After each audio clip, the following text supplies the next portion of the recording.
Εντάξει, τι λέει αυτή η άσκηση?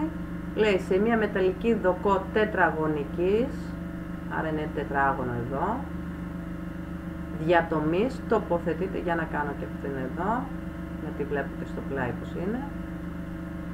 Αυτό είναι το α μου, δηλαδή, διατομή. Τοποθετείτε βάρος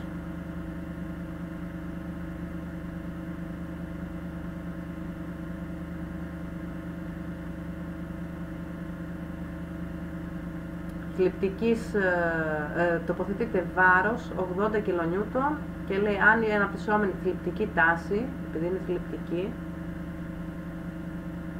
θλίψη είναι το φορτίο έτσι, αν θυμάστε από τη θεωρία που σας έχω πει.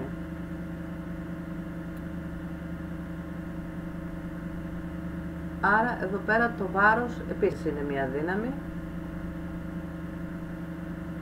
Η θλιπτική τάση, η σίγμα δηλαδή, μου τη δίνει 0,8. Βλέπετε τα νούμερα είναι εύκολα.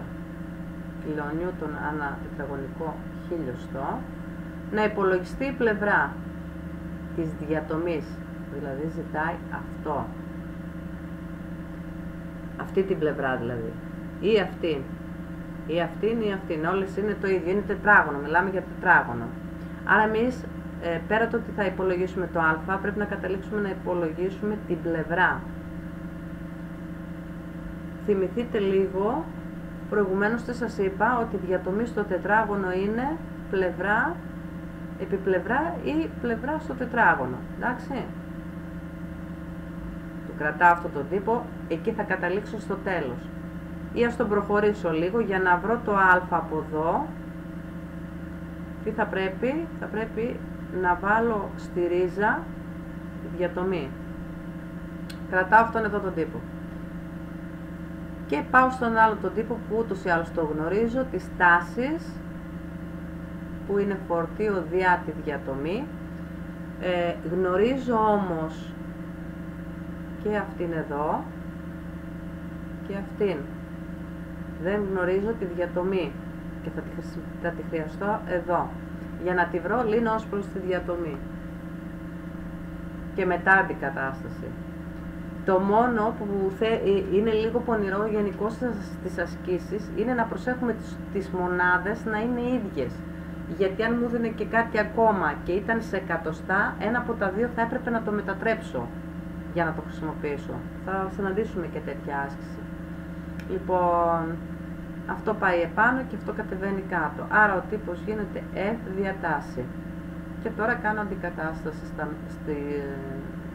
στις τιμές για να κάνω τις πράξεις μου. Εντάξει. Να τις επιμέζω. 80 δια 0,8, αν τα γράφω καλά. Και εδώ είναι κιλονιούτον και εδώ είναι κιλονιούτον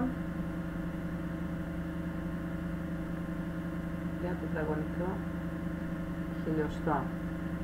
Εδώ θα μπορούσα να το κάνω έτσι, να βάλω και εδώ τη μονάδα και καλά ότι έχει παρονομαστεί και μπορώ να κάνω αυτό το πράγμα. Βασικά αυτό με αυτό που θα φύγει, αυτό θα πάει επάνω και θα μείνει κάτω το ένα.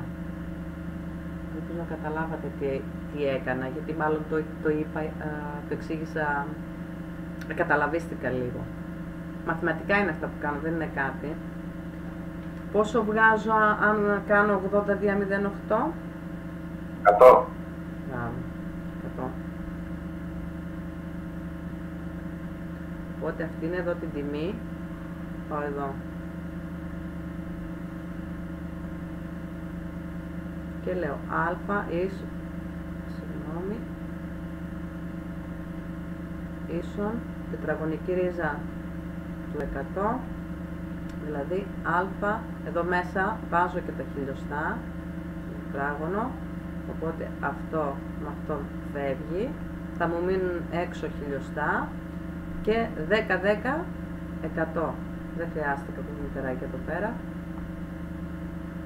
Άμα το κάνουμε με το κομπιουτεράκι θα δείτε ότι η τετραγωνική ρίζα του 100 είναι το 10. Είδατε, εύκολη και αυτή η άσκηση. Καμιά